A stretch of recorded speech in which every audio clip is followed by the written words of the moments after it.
Bonjour à tous et bienvenue dans cette nouvelle vidéo, je suis ravie de vous retrouver aujourd'hui. On commence les petites coupelles porte-bijoux par ces deux-ci. Donc il s'agit, comme vous pouvez le voir, de coquilles de noix de Saint-Jacques. Donc j'en ai une un peu plus grande que la seconde. Donc pour la plus grande, je vais venir la peindre avec de la peinture blanche. Donc il s'agit de peinture gouache. De toute façon, je vous mettrai comme d'habitude tous les produits que j'utilise dans la barre d'infos pour que vous puissiez les retrouver plus facilement. Donc je vais peindre tout l'intérieur de ma coquille, étant donné que l'extérieur va être posé et donc on va le voir moins facilement. Donc je peins l'intégralité, je laisse sécher et après je viendrai mettre une seconde couche si jamais ce n'est pas assez opaque.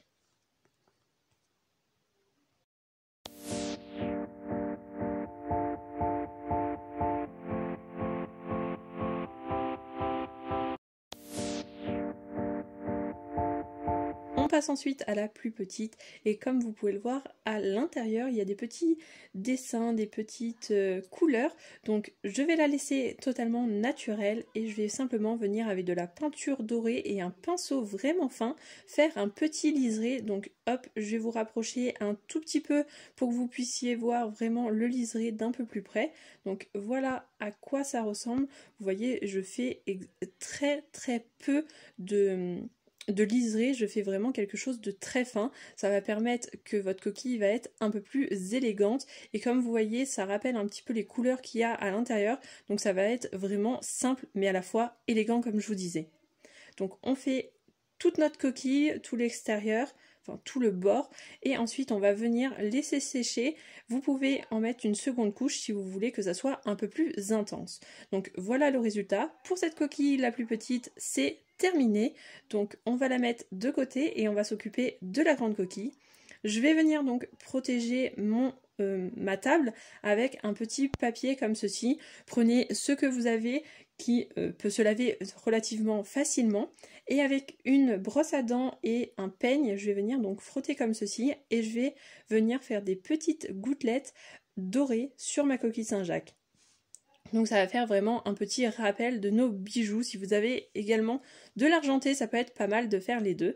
Et donc voici le résultat de nos coquilles qui sont à la fois, comme vous pouvez le voir, très élégantes mais à la fois très sobres.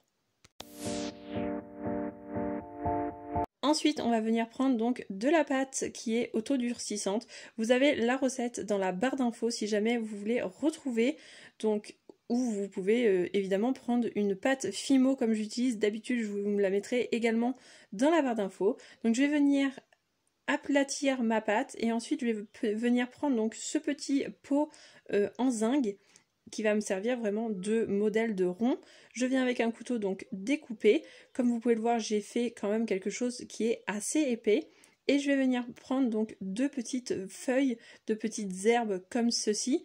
Et je vais venir donc hop, les aplatir avec mon rouleau. Et comme vous pouvez le voir, ça fait les empreintes. Je viens mettre un petit bout de fragon. Et je vais faire exactement la même chose, je vais venir donc les écraser et ça va venir faire donc ma petite forme, voilà ma petite empreinte. Ensuite je le mets donc à l'envers, je le mets pour que ça soit vraiment une coupelle en fait et donc vos empreintes vont être collées sur le pot. Vous pouvez protéger votre pot si vous avez peur que ça reste collé mais ça ne risque rien. On vient laisser sécher 12 à 24 heures, tout dépend de la taille, de l'épaisseur de votre pâte. Et donc voici le résultat. Je viens ensuite prendre ma peinture dorée, toujours avec un pinceau vraiment fin. Et je vais venir faire donc exactement la même chose que pour ma coquille Saint-Jacques. Je vais venir faire donc un liseré vraiment très fin, tout le tour de mon rond. Et je vais également faire l'arête sur le côté pour qu'il n'y ait pas de démarcation.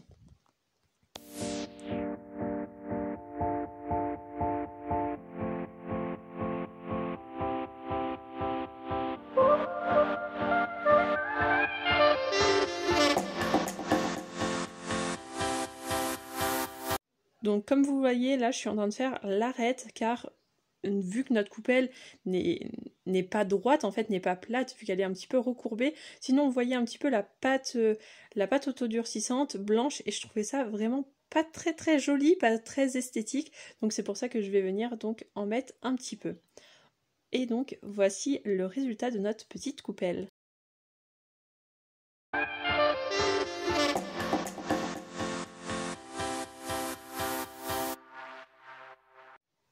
Pour cette coupelle, il nous faut encore de la pâte durcissante et donc hop, je viens l'étaler. Comme d'habitude, je fais quelque chose d'assez épais.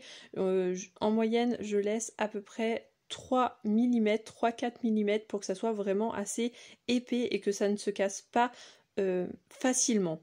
Je viens prendre des petites fleurs comme ceci de lilas et je vais venir donc les poser face à ma pâte autodurcissante et donc je vais venir hop les mettre un petit peu partout comme ceci.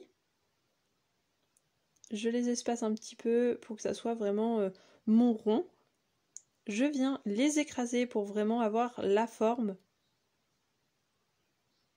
Donc comme vous pouvez le voir, une fois qu'on enlève les pétales, on voit vraiment la forme de nos pétales.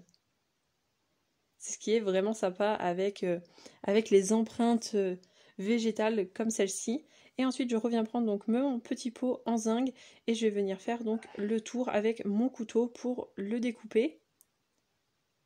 J'enlève le surplus de pâte et cette fois-ci je vais venir directement avec le papier sulfu le mettre dans une passoire car ça faisait vraiment l'arrondi que je souhaitais donner. Donc cette fois-ci on le pose comme ceci, on ne met pas les empreintes dans l'autre sens, on laisse vraiment comme ça, comme vous pouvez le voir, hop, et j'appuie pour que ça prenne vraiment la forme, on appuie vraiment juste un tout petit peu pour que ça s'aplatisse vraiment au fond.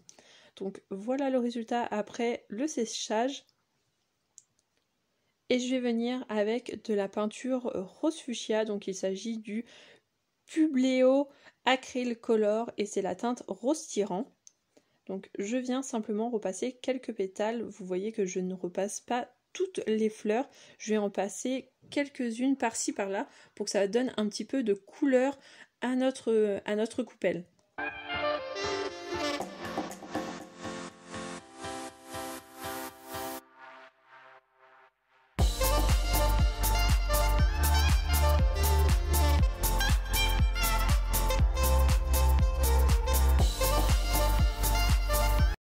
Et donc voilà, une fois que le résultat vous plaît, vous laissez sécher. Et après, donc voici le résultat de notre petite coupelle avec des bijoux à l'intérieur. Ensuite, on revient prendre encore une fois de la pâte autodurcissante.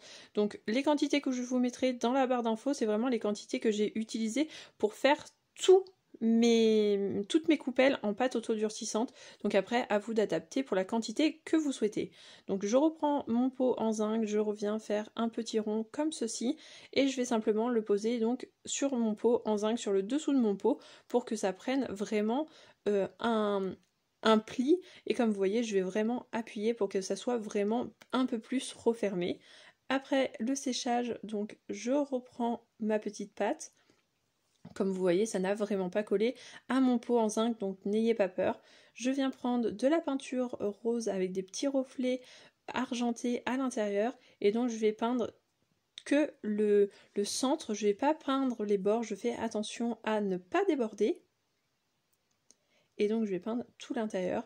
Je vais mettre qu'une seule couche car vous allez voir après, je vais faire autre chose.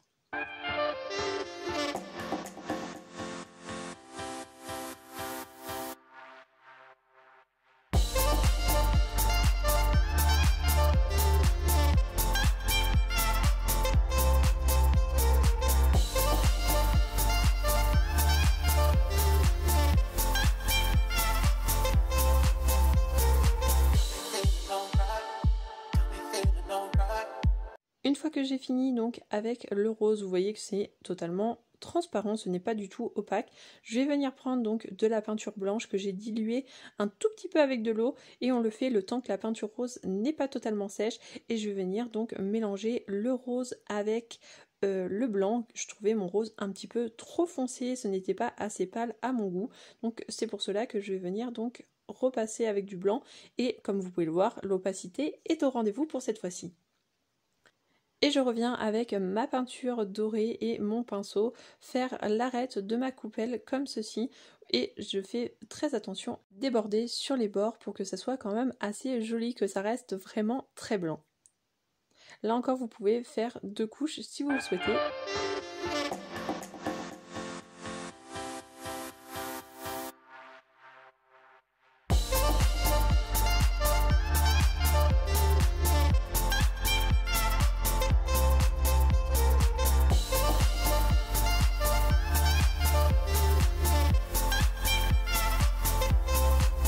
J'espère que cette petite vidéo vous aura plu, n'hésitez pas à me dire en commentaire ce que vous en avez pensé. Je vous dis à mardi 10 h sur mon blog, sinon on se retrouve mercredi 17 h pour une nouvelle vidéo et je vous dis à très vite.